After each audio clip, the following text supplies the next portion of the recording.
Hi everyone, welcome back to the channel. Today we have a new episode with max cushioning sneakers and I hope you'll enjoy it. As always, we start with the preview and next we have the unboxing.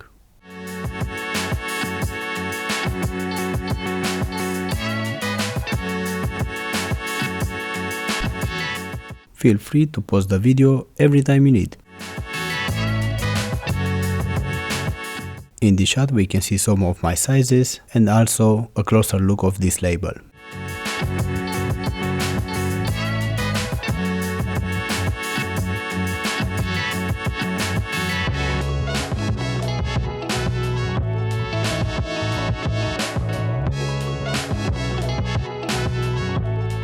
We don't find anything else in the box.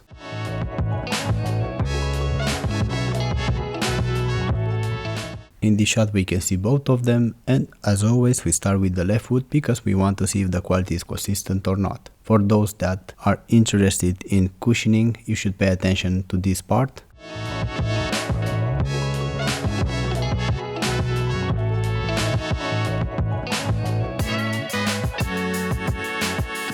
As you can tell, they have quite a stack, at least on the exterior. In the interior we don't have this much, but still this is plenty of cushioning. These sneakers have great cushioning.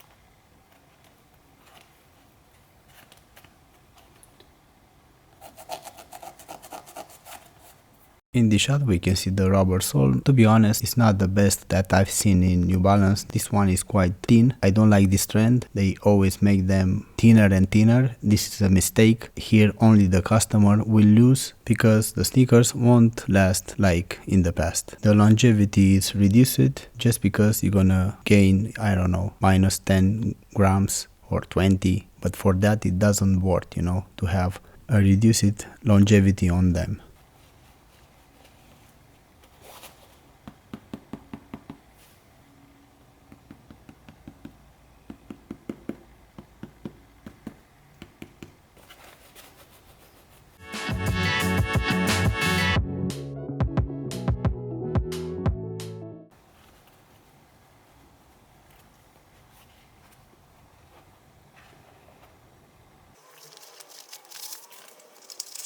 We can see here the insole. I like this insole, but it's a bit too thin for my taste. They also reduce it here, the amount of foam in this insole. Thicker insole, better cushioning. This insole is soft, but like I said, it's too thin for my taste.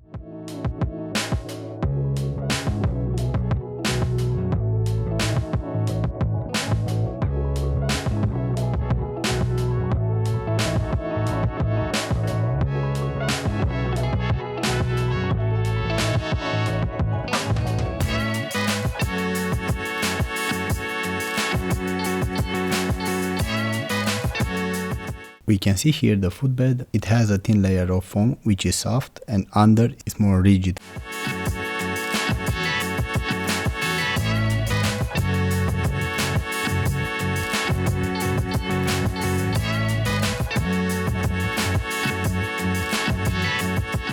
The thickness of this tongue I think is right on point. I like it exactly the way it is. I wish all the sneakers they will have this kind of thickness, to be honest.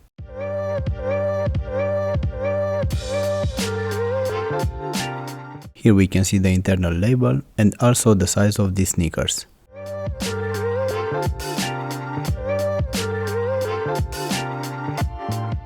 Now it's time to see the right foot. To be honest, in this particular pair I didn't have any issues with the stitching or the gluing or you name it.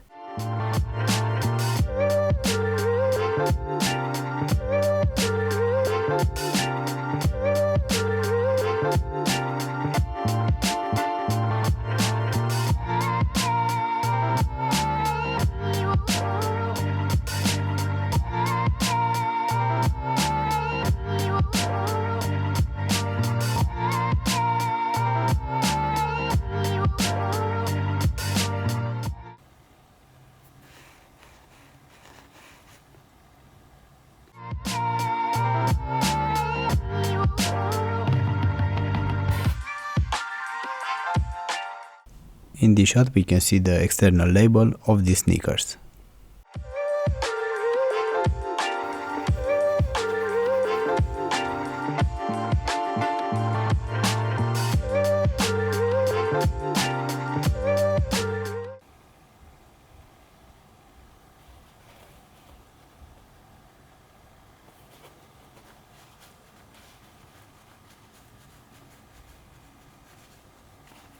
Some parts of this rubber sole are more rigid and others they are more soft.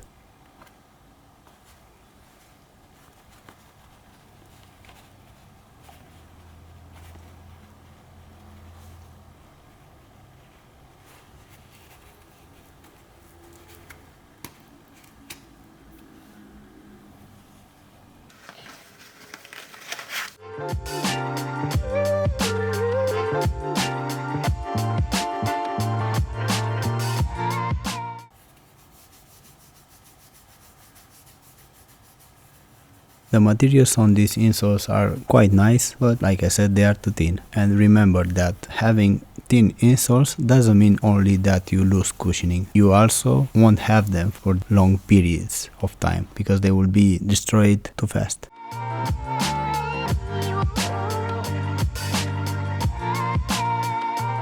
We can see here that this pair has been made in 2022 in June.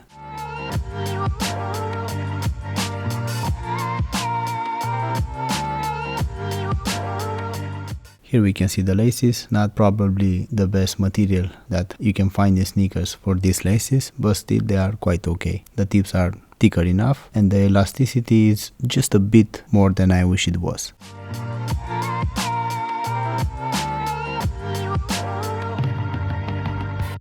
In this shot we can see a bit better the upper and also a closer look of this tongue that I wish it was a gusseted tongue like in many other sneakers. For example, New Balance 1080 version 12, it does have a gusseted tongue. We can see here the interior. As you can tell, this upper is not as breathable like the one we find in 1080 version 12, but yeah, it is what it is. The padding on this interior is not too much and I like it this way.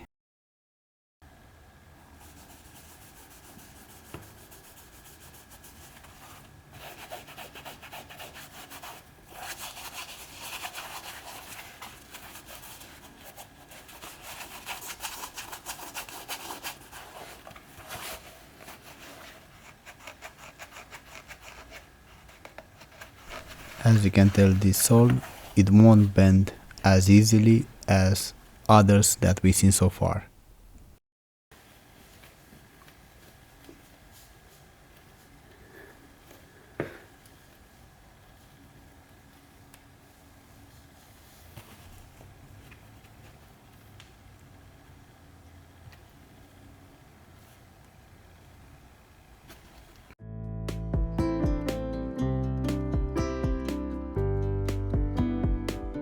The holes for these laces, I didn't like them at all. They are a bit too small and you will have problems every time you want to take them in and out.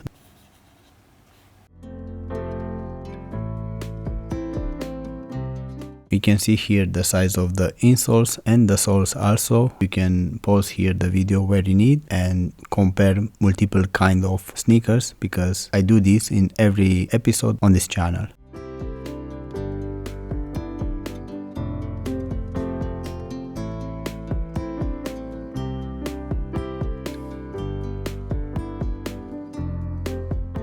Here we can see the weight of these sneakers. As you can probably tell, they are quite lightweight in my opinion. Everything under 600 grams is more than enough for me. I mean, I cannot complain. They are lightweight for me. You can always make them more lightweight, obviously, but you will lose in longevity of the shoe. If you want to have shoes for 2 weeks, well, buy more lightweight. It's up to you, of course.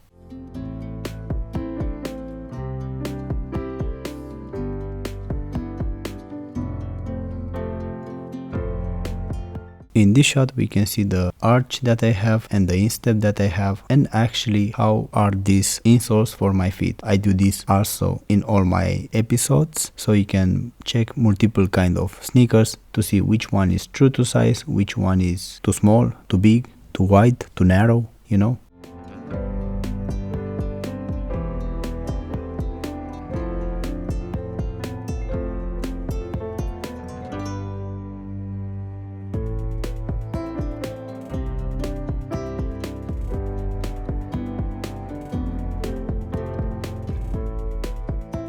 In this shot you have the chance to see how are these arches of mine and the instep and basically how they look my feet. This shot is in real time because I wanted to show you how easy or hard it is to take them in your feet, and for me it wasn't too hard.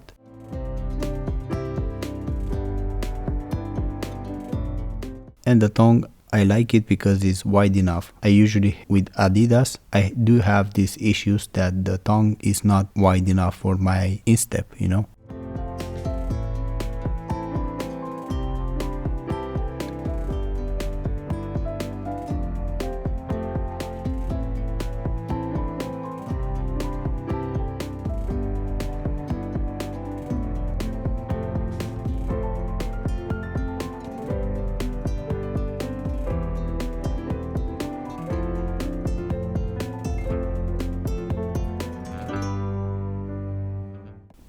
My first sensation with them in my feet is that they have great comfort and also great cushioning. And this cushioning, it might be even more softer than the one that we can find in Superblast from Asics. In comparison with the one that we can find in Novablast 3, these ones, they are almost the same, or I don't think they have differences, to be honest. I like both of them equally, I think. Yeah.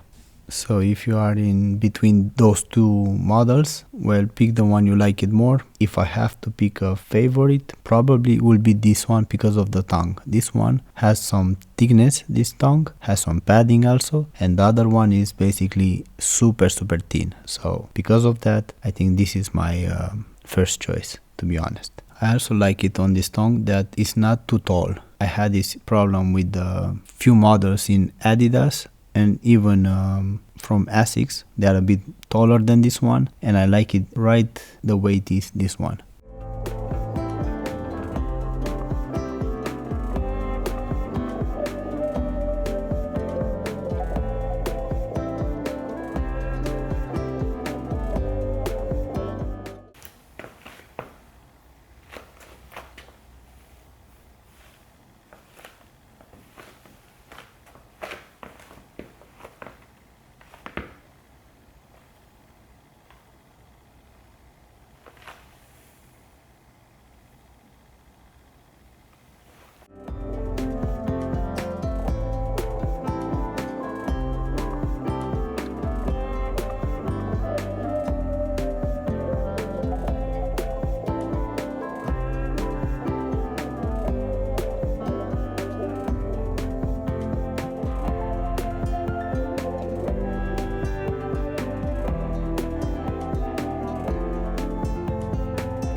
For some reason, I have the feeling that they have a bit less cushioning than before. I don't know if I'm mistaken, but this is how I feel. I know that they can say that they have more than before and with 80%, I don't know, more bounce or something like that. I don't get those feelings, you know. I don't know from where they are coming with those numbers, but, you know, they say this way. I hate to say this, but I don't like this sole is too thin.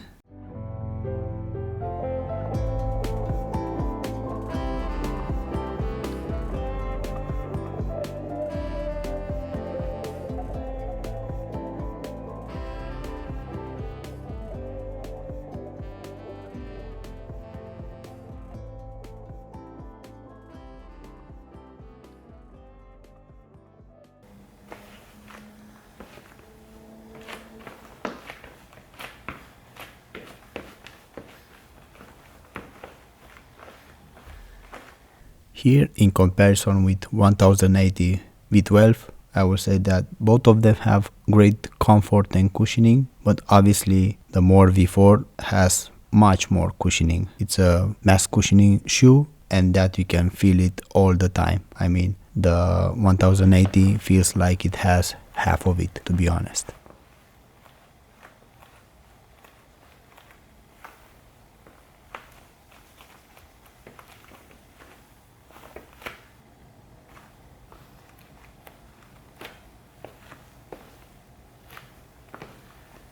I added here a video with the reflective materials. I hope you'll enjoy it and you'll find it useful somehow. Both of them are great with these reflective materials, but 1080s has the edge for me. They have better reflective materials because they have it on the interior also, interior of the foot, if you notice. In More V4 we don't have those reflective materials on the interior. And in the forefoot also has a stripe, this 1080s, which is reflective.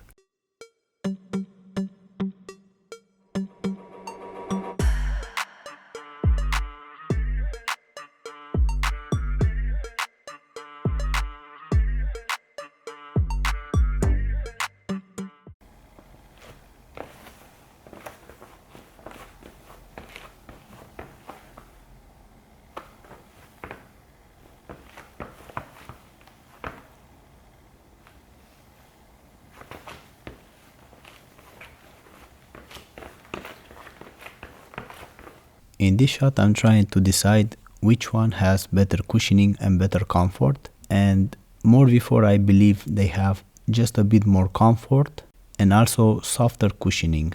In comparison, those Superblast in forefoot, I think they have more bounce back.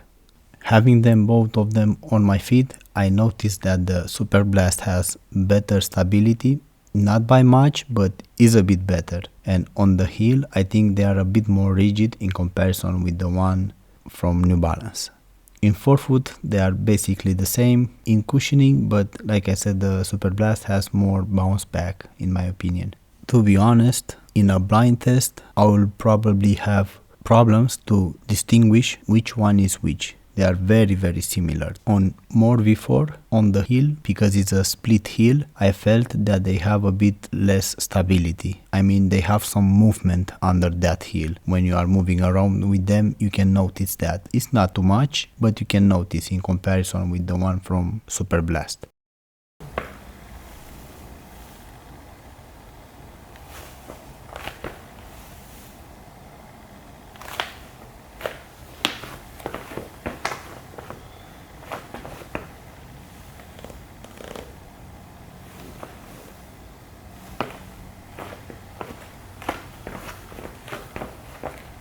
For my feet, both of them, they are wide enough. I didn't have problems in that regard, and both of them felt that they have plenty of space in that toe box. At the end of the day, you just have to pick the one you like it more, I guess, because Superblast has thinner upper and New Balance has it a bit more thicker but less breathable, so I don't know, you just pick the one you like it more in the end.